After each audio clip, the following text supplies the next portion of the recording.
Oke, kembali lagi di channel saya Renaldi SB. Kali ini kita membahas terkait Pramono dan Senu dari PDIP ya. Yang kali ini dibungkam oleh pidato Pak Jokowi terkait praktek langsung ke masyarakat, apalagi langsung masuk gorong-gorong. Wah, padahal itu kegiatan yang bagus, langsung lihat situasi dan langsung dipraktekkan. Wah, kita lihat langsung gimana videonya. Sebelum kita ke videonya, bantu subscribe dan share dulu video ini. Tidak tunggu lama, kita ke video langsung. Let's go. Pemerintah DKI Jakarta akan segera membuat pergub untuk mengatur lebih rinci, lebih detail tentang hal tersebut. Dalam kesempatan ini saya juga ingin menyampaikan saudara-saudara sekalian, selain 171.134 orang yang bekerja, ya hari ini kita akan menggerakkan dan sebenarnya ini menerus sekaligus seperti yang saya sampaikan, normalisasi Ciliwung.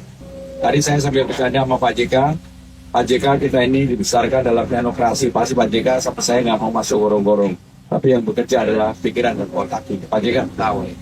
Sekali-sekali gubernur masuk gorong-gorong. Saya mau aja Pak, tapi nanti wartawan malah kaget kalau saya masuk gorong-gorong. Justru Mas Pram hari ini mengatakan suatu fakta bahwa yang dibutuhkan itu solusi jangka panjang. Nggak sekedar turun ke lapangan lalu acting di urusan minor itu, kemudian nggak berpikir soal jangka panjangnya. Maka buat saya, ini sebenarnya wake up call aja bahwa hari ini yang dibutuhkan dan disukai anak-anak muda itu adalah kepemimpinan yang solutif, yang bisa menyelesaikan masalah. Yang sekarang ini, Jakarta ini, jadi juga sama.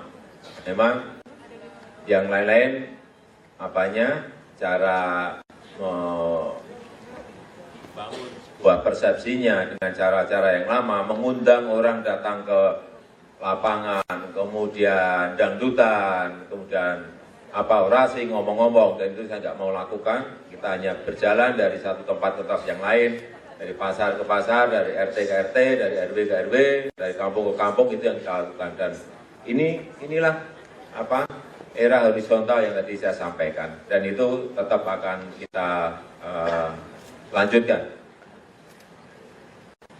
Mas Heri Pak Cik. Inilah yang ingin kita kerjakan terus, dan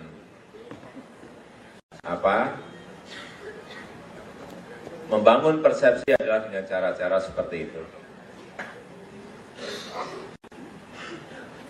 Karena memang di era horizontal itu kedudukannya sama antara pemimpin dan rakyatnya, itu adalah berkedudukan sama, berkedudukan setara. Jadi tidak ada yang namanya level rakyat harus melihat pemimpin sampai mendongak, seperti enggak. Sudah nggak perlu, memang zamannya zaman horizontal, eranya era horizontal. Kemudian juga sama, selalu saya sampaikan ke birokrasi, ke pemerintahan di DKI, agar birokrasi kita juga birokrasi yang melayani. Jangan dibalik-balik. Pemilik DKI ini adalah rakyat, pemilik DKI ini adalah masyarakat, bukan yang lain-lainnya. Jadi jangan sampai birokrasi masih harus dilayani, sudah bukan zamannya lagi. Kalau masih seperti itu akan ditinggal oleh rakyat, akan dijauhi oleh rakyat. Dan ya hanya di tiap hari hanya dimaki-maki, entah di sosial media atau di media mainstream atau di manapun, di TV dan lain-lain.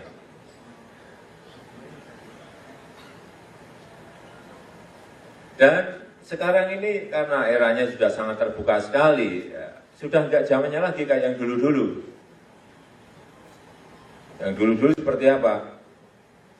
Ya kalau pemerintah ini membuat sebuah program, itu hanya dianggarkannya ada. Sebagai contoh, Jakarta Sehat ini, di Jakarta sudah lama ada yang namanya program jaminan kesehatan ada, anggarannya ada. Tapi untuk sampai ke masyarakat dengan cara apa? Itu sistem itu yang nggak dibangun. Sehingga anggaran yang sampai triliun itu sampai atau tidak ke masyarakat, kontrolnya nggak bisa diawasi. Manajemen kontrolnya dengan cara apa?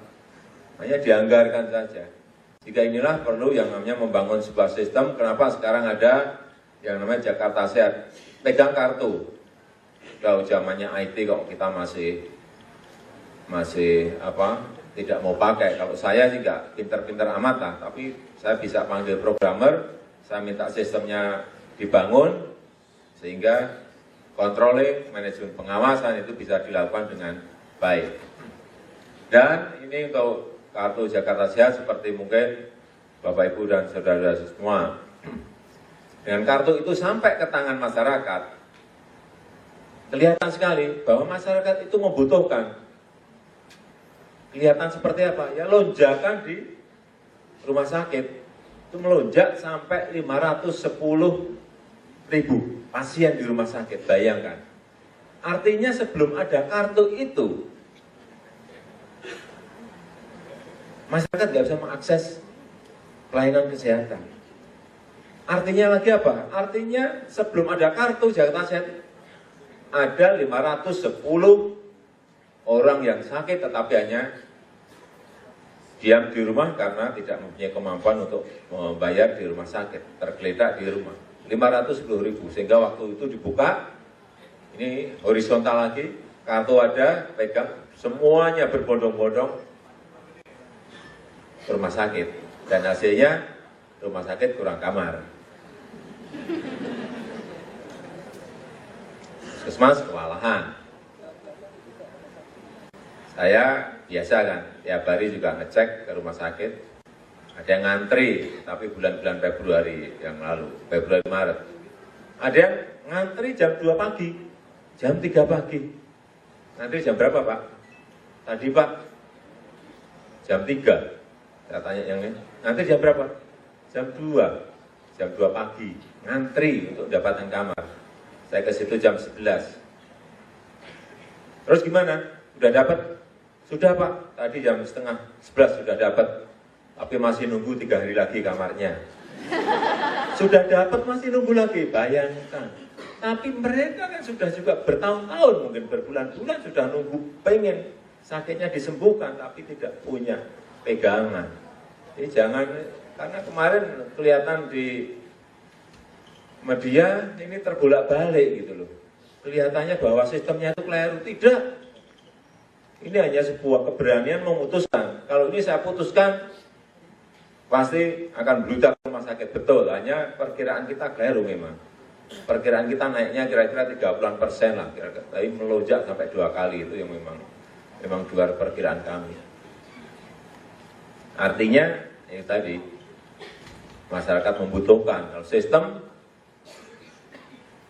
dibutuhkan masyarakat, kelihatannya tadi lonjakan di rumah sakit. Terus. Kemudian yang Jakarta Pintar juga sama. Bahwa mungkin Bapak Ibu saudara-saudara sekalian, yang namanya pendidikan itu biaya itu bukan hanya SPP, ada 13 komponen pembiayaan bagi pendidikan, terutama di SD, SMP, SMA.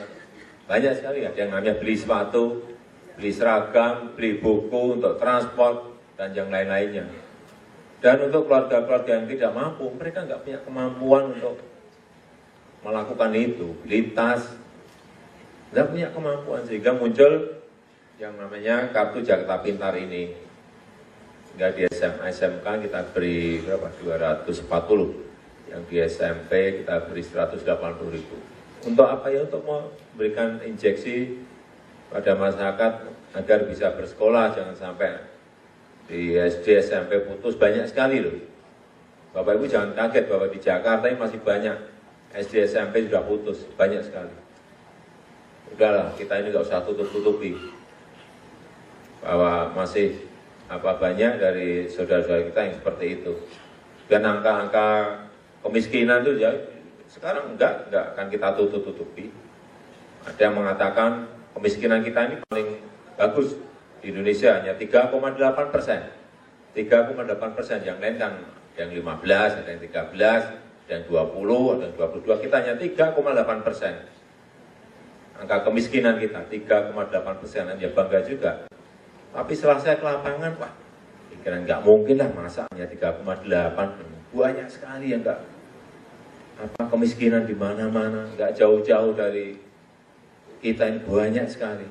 Setelah saya cek, benar, ternyata yang miskin 3,8, yang hampir miskin itu 37%, jadi 3,8% yang miskin, yang rentan miskin bukan hampir miskin namanya, rentan miskin itu 37%, di total 41%. Setelah saya cek benar yang rentan miskin kayak apa sih, saya cek, sama saja yang miskin juga. Ini kita ini seneng seperti itu, senengnya mengalus-aluskan kata-kata miskin, nanti rentan miskin, jangan-jangan nanti muncul lagi hampir miskin, muncul lagi diduga hampir miskin.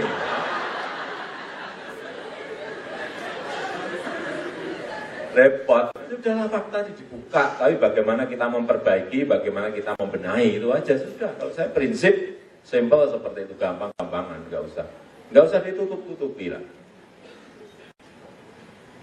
Kemudian juga kita memperbaiki masalah pajak ya, pajak untuk restoran, pajak hotel, pajak parkir, pajak tempat hiburan. Mulai Januari kemarin juga sudah pajak online, sudah online lah, nggak bisa, udah bohong-bohongin lagi, hotel nggak bisa, udah kita pasang alat chip di situ, sudah. Sekarang ada orang datang, hotel itu harus bayar pajak berapa, klik sudah ketemu. Kita harapkan nanti tahun ini pajak kita sudah bisa melompat, jadi tidak hanya naik, tapi melompat karena pajaknya sudah di online kan, parkir, hotel, restoran, tempat hiburan. Ini juga hal yang kita lakukan, yang kita ingin ada sebuah perubahan di dalam sistem. Dimulai sudah bulan Januari yang lalu. Kemudian ini lelang jabatan. Nah ini ada Pak Camat, ada Pak Lurah juga di sini. Nanti ditanya seneng enggak? Ada apa itu? Ada terobosan lelang jabatan ini. Ini sebetulnya enggak sulit-sulit amat sih gitu ya. Lelang jabatan itu apa? Sebetulnya hanya seleksi dan promosi terbuka. Kalau saya mau enak, sebetulnya untuk Pak Camat, Pak Lurah itu enak saya tentukan sendiri saja, enak. Kalau saya pengen dukungan politik dan dukungan ekonomi misalnya, saya ingin dan ngapain? Panggil aja, ini ada Pak Agus, ini Pak Agus jadi lurah ya. Dari sebelum lurah mungkin kasih atau apa, sini saya jadikan lurah, tapi nanti 5 tahun lagi dukung partai saya ya, dukung saya ya, gimana? Ya Pak, ya jadi. Camatnya panggil lagi, ini Pak Bambang sini, gimana? Jadi camat mau nanti store ya, setiap bulan ya, ke saya ya, mau ya, jadi. Kalau mau enak ya seperti itu aja. Sehingga ini kita lakukan seleksi dan promosi terbuka. Inilah yang reformasi yang ingin kita lakukan, sehingga kita ingin dapatkan nanti adalah pejabat-pejabat di tingkat yang melayani masyarakat di kelurahan, di kecamatan, memang orang-orang yang punya kapabilitas, punya kemampuan, punya kompetensi, baik manajerial, administrasi, baik di sisi manajemen kewilayahan, problem, masalah, semuanya mereka menguasai. Ini kenapa kita pengen ada lelang jabatan. Kemudian juga cara-cara untuk proyek-proyek besar, kita juga selalu lakukan dengan public hearing. Manggil masyarakat, memberikan masukan, Ya, meskipun kalau kita undang datang juga banyak yang marah-marah, silahkan, nggak apa-apa. Mengiranya era horizontal seperti ini. Tapi mestinya kita ini kan orang Indonesia yang penuh kesantunan, nggak perlulah marah-marah seperti yang sering kita lihat di TV-TV itu. Ngapain sih kita harus disampaikan dengan dialog-dialog intelektual aja bisa. Kenapa harus teriak-teriak, pakai melotot-melotot? Mahasiswa juga kalau demo nggak usah pakai melotot-melotot. Kalau sudah pegang apa itu? Sudah pegang toa itu kayak gagahnya teriak-teriak ambil tunjuk-tunjuk apa sih? Bukan budaya kita itu. Ngomong baik-baik aja bisa kok pakai teriak-teriak. Itu kalau di balai kota juga sama. Kalau sudah pakai itu, bawa truk, bawa salon yang gede-gede itu, udah ngomong kayak gagahnya, itu suruh diam, suruh masuk aja. Saya dimatiin dulu anunya, apanya, soalnya teriak-teriak ganggu orang kerja aja. Udah masuk sini ngomong apa? Udah, saya kayak gitu aja. Apa yang kamu tolak apa? Yang kamu nggak setuju apa? Pengennya seperti apa? Konsepmu seperti apa? Nggak siap semuanya. Nanti kalau dari apa mahasiswa di sini nanti demo ke balai kota, hati-hati. Kalau nggak bawa konsep, pulang paling saya marahin enggak. Kalau enggak, yang bagian marah-marah Pak Bagu.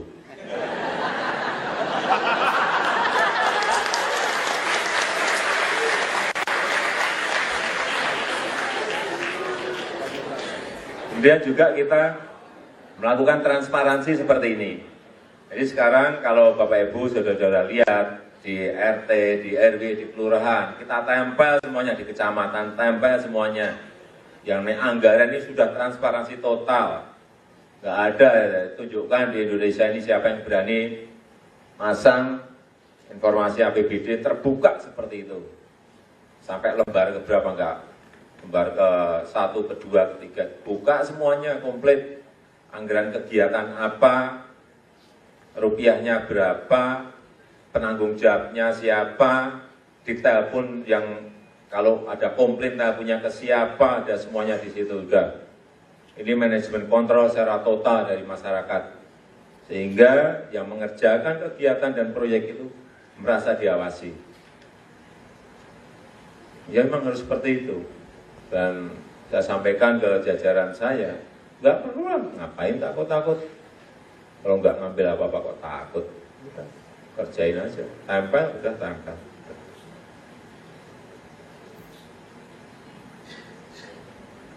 Nah ini yang apa ini? Oh monorail. Saya mau mana-mana daripada ditanya, saya tunjukin dulu aja. Karena di Indonesia nggak lucu ya coba. Proyek sudah berjalan 8 tahun yang lalu, ya kan? Sudah ngecor tiang-tiangnya. Nah, kok berhenti dan dibiarkan 7 tahun gitu. Mangkrak seperti itu loh. Itu ya baru di Indonesia ini. Saya mau menjalankan ini ternyata juga nggak gampang. Nggak gampang, ada aja. Pak kurang ini, legalnya kurang ini, secara hukum kurang ini, dokumennya kurang ini, administrasi kurang ini. Ini apaan? Dulu kok kurang-kurang kok dulu sudah dijalankan gitu. Saya juga mikirinnya apa ya? Nggak tahu ya. Hanya saya kemarin hari terakhir kemarin sore sudah hampir beres ini. Mungkin sudah sekian langkah, 6 bulan saya drive terus tiap hari. Kemarin itu kurang 2 langkah dan terakhir kemarin sore itu tinggal 1 langkah. Moga-moga ini juga cepat langsung kita launching dan dimulai lagi.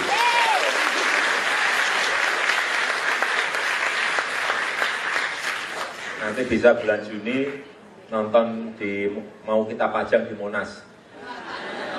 Ini apanya? Contoh lah berapa gerbong? Mungkin 3 gerbong lah. 1, 2, 3 ya kayak naik monorail bener. Naik gitu, buka, kemudian keluar lagi gitu. Ya masa nggak keluar di dalam terus ngapain? Bayar juga, bayar. Masuk gitu enggak. Memang apa? Monorailnya mau kita pajang, nanti mungkin ada 2, yang dari Inka 1, kemudian yang dari Chongqing di China juga 1. Jadi, karena kalau nggak kita pasang seperti itu, ada sosialisasi, nanti 3 tahun lagi monorail sudah jadi, ya kan? Cara naiknya nggak ngerti gimana, kecepek gini gimana? Pintunya sudah nutup, ya kan? Kepalanya masih di luar gimana coba, bayangin. Ini perlu sosialisasi. Hingga ini diperlukan. Di Bogota dulu juga sama, 5 tahun dilakukan sosialisasi seperti itu. Dan juga jangan sampai nanti ada fasilitas-fasilitas bagus dicoret-coret. Nanti akan kita mulai lakukan sosialisasi agar masyarakat siap. Kalau ada monorail, ada MRT itu betul-betul siap lah. Jangan sampai kakinya sudah di dalam, badannya masih di luar, bahaya kan. Ini yang MRT sudah beres lah, sudah sudah diputuskan pemenang tendernya, kontraktor tinggal jalan. Artinya ya, saya sudah nggak mikir sama sekali karena tinggal mau besok mau di terowongannya mau dimulai silahkan, bulan depan ya silahkan, karena perlu mobilisasi alat-alat besar untuk menuju ke Indonesia karena kontraktornya dari joint antara Jepang dan BUMN di kita. Dan kita harapkan yang monorail tadi kira-kira 3,5 tahun selesai. Kemudian yang ini harusnya 7 tahun selesai, tapi kemarin kita tawar bisa maju lagi kira-kira 2 tahun MRT-nya.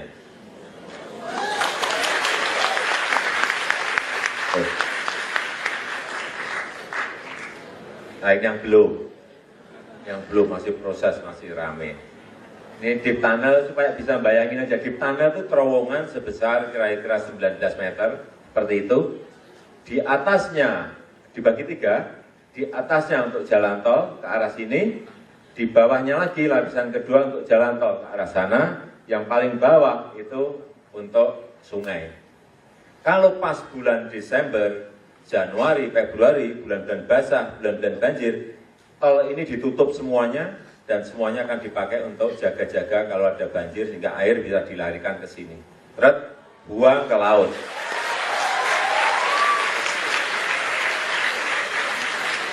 Ini sebetulnya bukan teknologi baru. Di Chicago sudah ada, di Jepang sudah ada, di Madrid sudah ada, di tetangga dekat kita di KL juga sudah ada. Jadi ya kalau ada yang meragukan, jangan ke saya dong. Masalah teknis seperti ini sudah, orang lain sudah ngerjakan. Kalau saya tuh bodoh-bodohan aja. Kalau yang lain bisa, negara lain bisa, kita bisa gitu aja. Ya kan? Ngapain Pak? Ini sulit Pak. Nanti buat terowongannya ini di sini kan tanahnya lembek, tanah wah nggak ngurus saya gitu-gitu. Ngapain ngurus? Gubernur kok suruh ngurus tanah lembek, ngurus buat terowongan? Enggak mau saya. Sudahlah, itu insinyurnya pasti ada, yang pintar-pintar ada lah. Jago-jagonya di situ ada, sudah. Gak ada urusan lah. Tahu saya kita putuskan, secara politik putuskan, kamu 5 tahun nggak selesai awas gantung gitu aja, gampang kan? Ya gitu aja, jadi gubernur yang enak-enak gitu. Jangan mikir sampai lembek nanti buat terowongannya gimana. Wah pusing nanti malah. Sudah kurus, tambah kurus saya nanti. Ya, saya kira saya juga ingin mengajak seluruh mahasiswa agar juga ikut membangun sebuah kontrol sosial terhadap apapun yang ada di lingkungan kita. Mungkin terhadap kegiatan-kegiatan yang dilakukan oleh pemerintah Provinsi DKI, lakukan. Jadi mengkontrol apapun, ada kontrol sosial, ada mungkin kontrol terhadap proyek-proyek yang ada. Karena apapun kita harus tahu bahwa dari dulu sampai sekarang mahasiswa adalah agen perubahan.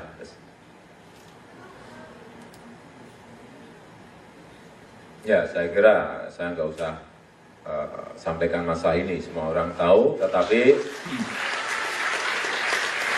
yang ingin saya sampaikan bahwa apapun sebuah kota itu memerlukan dukungan warganya, dukungan masyarakatnya agar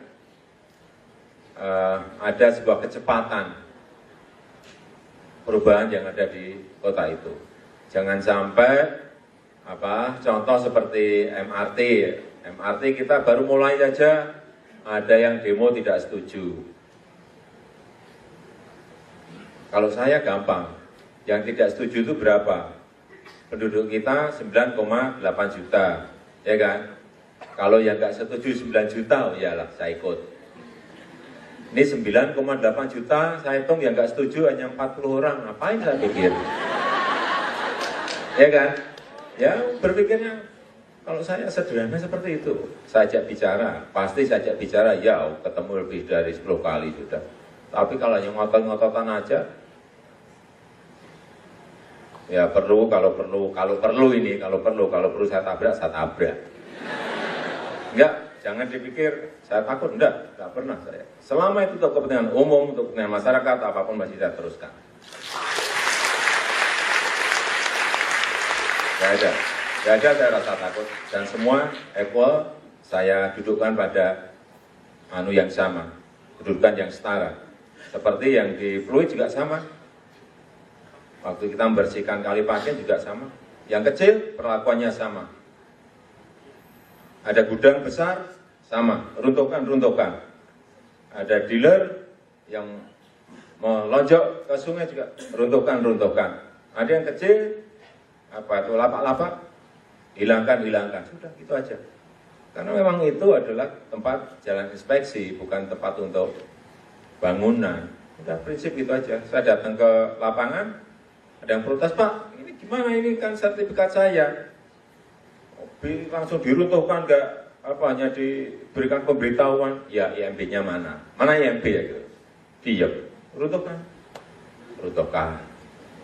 Dan gitu aja sudah. Jadi ya, kalau kita ini apa yang kita pakai ini adalah acuannya aturan, ya sudah, gampang. Di Waduk Pluit juga sama sekarang ini untuk cerita kosong saja. Waduk Pluit itu dulu luasnya 80 hektar. Karena nggak pernah dipelihara bertahun-tahun, berpuluh-puluh tahun. Kemudian di pinggirnya terjadi endapan, sehingga tinggal 60 hektar. Yang 20 hektar kemudian diduduki oleh masyarakat yang di situ kemudian dibuat rumah-rumah. Tapi perlu saya sampaikan, sekarang di bawah itu ada tempat air. Itu adalah waduk. Waduk adalah tempat air. Waduk bukan untuk rumah. Jelas itu. Jadi kalau minta, Pak, ini kita mau ditata tapi di pinggir, ya nggak bisa, tempat air kok. Untuk rumah gimana? Pak, ini kita di pinggirnya waduk, Pak. Kami mau ditata di situ. Itu hijauan, itu bukan untuk rumah. Sehingga yang kita berikan solusi tadi rusun tapi di tempat yang lain. Jangan ditawar-tawar. Ada yang mengatakan melanggar HAM. HAM yang mana? Wong kita pindah ke rusun, ya kan, coba pindah ke rusun. Masuk gratis, diberi TV komplit gratis, kulkas gratis, tempat tidur gratis, kompor gratis, meja kursi makan gratis, komplit, tinggal masuk, coba HAM-nya yang mana? Iya kan? Masa melanggar HAM yang mana gitu loh. Terima kasih. Wassalamualaikum warahmatullahi wabarakatuh. Oke, itu dia video gimana menurut kalian, dan sampai bertemu di video saya selanjutnya. Bye.